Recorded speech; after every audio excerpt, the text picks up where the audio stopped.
நாளைக்கு இதை பண்ணலாம், 10 நாளைக்கு முன்னாடி நம்ம இதை பார்த்துருக்கலாமே, இது இவ்வளவு பெரிய பிரச்சனையா, நமக்கு லைஃப்ல கொடுத்து வச்சது அவ்வளவுதானோ, முடியாது, கிடையாது, இருக்காது. இப்ப நான் சொன்ன விஷயங்களை உங்க லைஃப்ல நீங்க திங்க் பண்ணிருக்கீங்களா? திரும்ப திரும்ப திரும்ப திங்க் பண்ணிட்டே இருந்திருக்கீங்களா? Over thinking. இன்னைக்கு இது பலருக்கும் தெரிஞ்ச, பலராலும் பேசப்படுற ஒரு டாபிக் தான். ஆனால் இதிலிருந்து எப்படி வெளியே வர்றது அப்படிங்கிற அந்த விஷயத்தில் நம்மள நிறைய பேர்கிட்ட கிளாரிட்டி அப்படிங்கிறது இல்லை. இந்த வீடியோவில் இந்த ஓவர் திங்கிங்கை அவாய்ட் பண்ணுறதுக்கான சிம்பிளான 5 டிப்ஸை பற்றி தான் டீட்டெயில்டாக பார்க்க போகிறோம். வாங்க குயிக்காக வீடியோக்குள்ளே போவோம். ஃபர்ஸ்ட், இப்போ இன்னைக்கு என்ன பண்ணுறது அப்படிங்கிறதுல உங்களுடைய ஃபோக்கஸ், எனர்ஜி எல்லாத்தையும் வைங்க. ஃபியூச்சரை பற்றியோ பாஸ்ட்டை பற்றியோ பயங்கரமாக ரிப்பீட்டடாக திங்க் பண்ணி உங்களை நீங்களே மன அழுத்தத்துக்குள்ள ஆளாக்கிக்காதீங்க. பாஸ்ட்ல இருந்து நம்மளுடைய பாடங்கள், லெசன்ஸை நம்ம எடுத்துக்கணும். ஃபியூச்சர்ல என்ன பண்றது அப்படின்னு சொல்லி ஒரு திட்டம், பிளான் அப்படிங்கறத நம்ம வச்சுக்கணும். இப்படிதான் நம்ம ஒர்க் பண்ணணும், இப்படிதான் நம்ம இயங்கணும். ஸோ பிரசன்ட்ல வாழுங்க.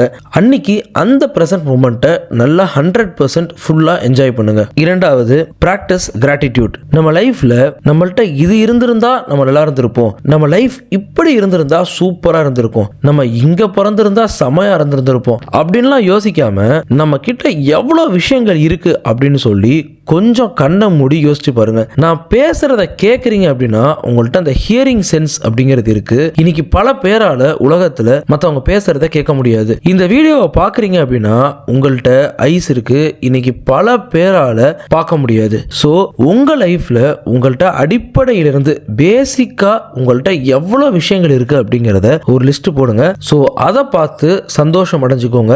கிராட்டிடியூட். மூன்றாவது, அக்செப்ட் அன்சர்டனிட்டி. நம்ம லைஃப்ல நம்ம என்னதான் பெர்ஃபெக்ட்டா பிளான் பண்ணாலும் நாம நினைக்கிற மாதிரி எல்லாம் நம்ம லைஃப்ல நடந்திருக்காது. நீங்க இதுக்கு மேலேயும் எவ்வளவுதான் நீங்க திட்டமிட்டு வாழ்ந்தாலும் உங்களை மீறினது தான் வாழ்க்கை. இதை ஃபர்ஸ்ட் நம்ம எல்லாரும் புரிஞ்சுக்கணும். நாளைக்கு என்ன நடக்கும்னு தெரியாத இந்த ஒட்டுமொத்த வாழ்க்கையில ஏதோ ஒரு விஷயத்தை பத்தி மட்டும் நாம ஏன் ஓவர் திங்க் பண்ணணும்? நாலாவது, ஃபோக்கஸ் ஆன் சொல்யூஷன். சரி, ஒரு பிரச்சனை வருது அப்படின்னா அதை பத்தி திங்க் பண்ணவே கூடாதுன்னு நீங்க சொல்ல வரீங்களா அப்படின்னு நீங்க கேட்காதீங்க. பிரச்சனையை பத்தியே ஓவர் திங்க் பண்ணிட்டு இருக்காதீங்க அப்படின்னு தான் நம்ம சொல்றோம். அது உங்களை மன அழுத்தத்துக்குள்ள ஆளாக்கிரும் அப்படின்னு தான் நம்ம சொல்றோம். ஒரு ப்ராப்ளம் வருது, ஒரு ப்ராப்ளமேட்டிக்கான சிச்சுவேஷன்ல நீங்க மாட்டிக்கிறீங்க அப்படின்னா சொல்யூஷனை திங்க் பண்ணுங்க. எப்படி அந்த பிரச்சனையில இருந்து வெளியே வர்றது அப்படிங்கிறதுக்கான அந்த விடையை நோக்கி நீங்க ஒர்க் பண்ணுங்க. அதை பத்தி சிந்திங்க அப்படின்னு தான் நம்ம சொல்றோம். 5, ஆஸ்க் ஃபார் ஹெல்ப். உங்க ஃபேமிலியா இருக்கட்டும், இல்ல ஒரு நல்ல ஃப்ரெண்டா இருக்கட்டும், யார்கிட்டயாவது ஹெல்ப் அப்படிங்கிறத கேளுங்க. ஸ்ட்ரெஸ்ல இருந்து வெளியே வர்றதுக்கு அது ரொம்ப பெரிய லெவல்ல ஹெல்ப் பண்ணும். நம்மள பல பேர் மற்றவங்கள்ட்ட ஹெல்ப் கேட்கறதையே கௌரவ குறைச்சலா நினைச்சிட்டு இருப்போம். தயவு செஞ்சு அப்படி நினைக்காதீங்க. மற்றவங்கள்ட்ட ஹெல்ப் கேட்கறதுல எந்த தவறும் இல்லை.